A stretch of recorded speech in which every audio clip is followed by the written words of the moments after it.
Un bonito día para todos. Hoy les daré a conocer sobre aspectos conceptuales de la neuropsicología de la percepción y para ello resaltaré la frase del psicólogo constructivista y suizo Jean Piaget, quien nos dice, lo que vemos cambia lo que sabemos, lo que conocemos cambia lo que vemos. La siguiente presentación está a cargo de Claudina Vanguero Cosme, estudiante de la especialización en neuropsicología de la educación en la Corporación Universitaria Iberoamericana. En ese sentido, el contenido a desarrollar el día de hoy nos hace comprender que para poder interactuar con un medio que fundamentalmente resulta cambiante, la evolución nos ha dotado de diferentes mecanismos biológicos y sensibles. Es por ello que los contenidos a socializar en este video son fisiología de los sistemas sensoriales, la transducción, corteza cerebral y procesamiento cerebral, tipos de agnosias y finalmente las agnosias en la patología neurológica. Retomando lo expresado anteriormente, la evolución nos ha dotado de diferentes mecanismos biológicos sensibles a diversos tipos de energía. Se trata de los denominados sistemas sensoriales. Estos sistemas sensoriales nos permiten recoger información del entorno y a su vez posibilitan nuestra supervivencia y la perpetuación de la especie. Se hace apremiante reconocer que existen diferentes tipos de energía estimular que nuestro sistema sensorial puede detectar. Dentro de ellos destacamos las ondas electromagnéticas, las ondas sonoras y el calor. Esta información ha de llegar necesariamente a nuestro sistema nervioso para poder modificar nuestra conducta y posibilitar una interacción adaptativa al medio. De acuerdo con las generalizaciones anteriores, es preciso recordar que las neuronas son células especializadas que se encargan de procesar, recibir y transmitir la información con gran especificidad y exactitud. Por consiguiente, la transducción es el proceso por el cual la célula responde a sustancias del exterior de la célula mediante moléculas de señalización. Lo primero que tenemos que tener en cuenta es que el receptor sensorial puede ser una célula no neuronal especializada, por ejemplo, los receptores de la retina, la visión, el gusto, el equilibrio, la audición, etcétera. Lo que convierte esto en la activación de receptores sensoriales llamados también transducción sensorial. Por ejemplo, el ser humano para subsistir tiene que tomar decisiones constantemente como cruzar la carretera, correr para escapar de un animal, etcétera. Todos estos sistemas sensoriales están basados en los mismos principios. Vamos a observar en esta imagen un procedimiento donde se da ese sistema sensorial. La señal, por ejemplo, es un estímulo físico que proporciona información de lo que nos rodea. Seguidamente, la captación de esa señal es esa vía del lente de uno de nuestros ojos. Posteriormente, la transducción de dicho estímulo es una señal nerviosa que nos lleva a un procesamiento de esa información por parte de nuestro sistema nervioso y finalmente la generación de una acción correspondiente, lo que comprende que nuestro sistema nervioso es capaz de ejecutar tareas complejas con una facilidad asombrosa. A partir de que diferentes tipos de energía del medio en el que nos movemos activan los receptores sensoriales y esto genera cambios en los potenciales de acción de las neuronas sensoriales, ya sea de forma directa o indirecta, la información será enviada al sistema nervioso central a través de los nervios craneales y espinales.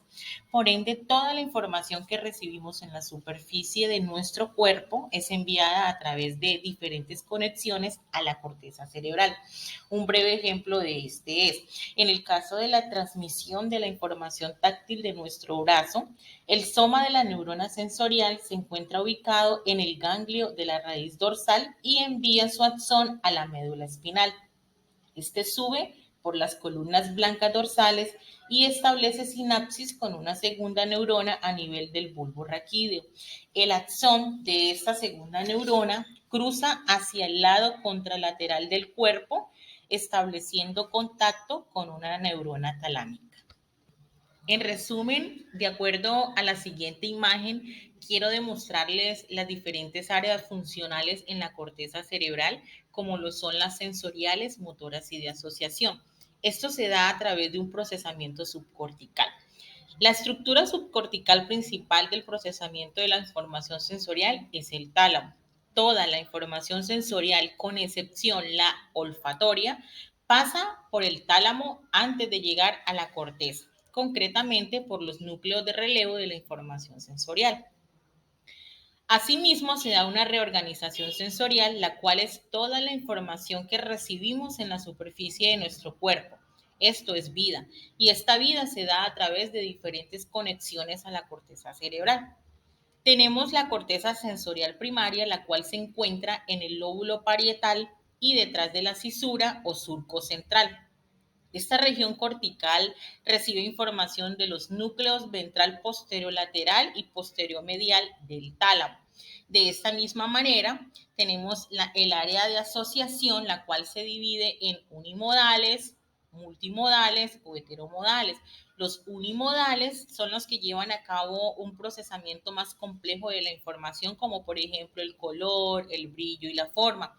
Los multimodales son neuronas que recogen la información de otras modalidades sensoriales y de otras regiones sensoriales, como por ejemplo la atención y la memoria. Estos se localizan en la corteza prefrontal.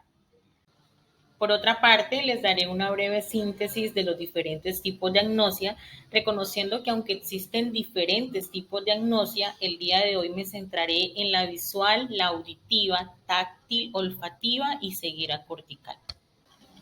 A fin de significar conceptualmente qué es una agnosia, podríamos definirla como una alteración en la capacidad para reconocer un estímulo previamente aprendido que se produce como consecuencia de una lesión o una disfunción cerebral en consecuencia de una alteración cognitiva global.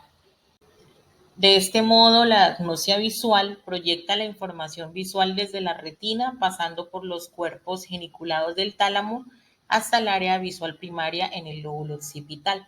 De esta agnosia se desprende la agnosia visual para objetos, la prosopagnosia y la agnosia para los colores. La agnosia visual para los objetos es la alteración en la capacidad para reconocer estímulos visuales ya aprendidos previamente. La prosopagnosia es la alteración específica que produce un déficit en el reconocimiento de las caras familiares y finalmente la agnosia para los colores es la pérdida de la capacidad para percibir los colores. En segundo lugar, tenemos la agnosia auditiva, la cual es la alteración en el reconocimiento de los sonidos que se produce como consecuencia de una lesión o difusión cerebral. Esta se divide en sordera pura de palabras, agnosia auditiva para sonidos y amusia. La sordera pura de palabras es el trastorno en la comprensión del lenguaje hablado que se acompaña de una alteración en la capacidad de repetir palabras o frases. Para ello, podríamos emplear un ejercicio como, por ejemplo, la identificación mediante elementos onomatopéyicos. Consiste en realizar diferentes sonidos onomatopéyicos que el sujeto tendrá que identificar con su dibujo correspondiente. Asimismo, la agnosia auditivo para sonidos es la alteración en la capacidad de discriminar sonidos en ausencia de la afectación del lenguaje. En este sentido, podemos diferenciar dos formas de agnosia auditiva, aperceptiva y asociativa. La perceptiva es en la que los pacientes no pueden discriminar entre dos sonidos diferentes y la asociativa es en la que los pacientes son capaces de diferenciar dos sonidos. Finalmente, el tipo de agnosia amusia es una fuente de interacciones entre los sistemas auditivos y motor. En tercer lugar, les hablaré de la agnosia táctil. Esta consiste en la alteración en la capacidad para reconocer estímulos táctiles que se producen en ausencia de una lesión en las áreas somatosensoriales primarias. Wernicke fue el primero en diferenciar entre agnosia táctil y asimbolia. Para este autor, la agnosia táctil implicaba una alteración en la discriminación de cualidades táctiles de los objetos. Posteriormente, la agnosia olfativa se encuentra ubicada en la base del lóbulo frontal en la fase anterior. Es una estructura que recibe las proyecciones sensoriales a través del tracto olfatorio y las envía al córtex frontal y temporal, al tálamo y al hipotálamo.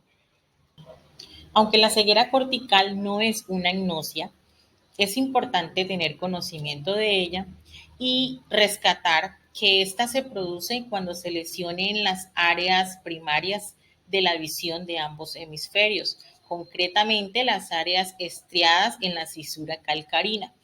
Este dato es importante porque explica el hecho de que los pacientes con ceguera cortical no ven, son capaces de diferenciar luz y oscuridad, y ello les permite localizar elementos o evitar chocar con ellos.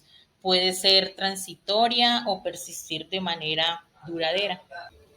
De esa manera, en la agnosia, en la patología neurológica, el encargado de hacer estas intervenciones es el neuropsicólogo, ya que es quien realiza el trabajo de detección de las alteraciones cognitivas que no son tan evidentes a simple vista para los clínicos, como por ejemplo los trastornos del lenguaje o agnosia severa. Aunque los trastornos puros y los casos de agnosias auditivas o agnosias táctiles son pocos frecuentes y raramente se observan aislados de otras alteraciones neurológicas, la agnosia visual es un trastorno habitual y clínico neurológico. Finalmente, esas son las referencias bibliográficas del contenido socializado anteriormente. Muchas gracias.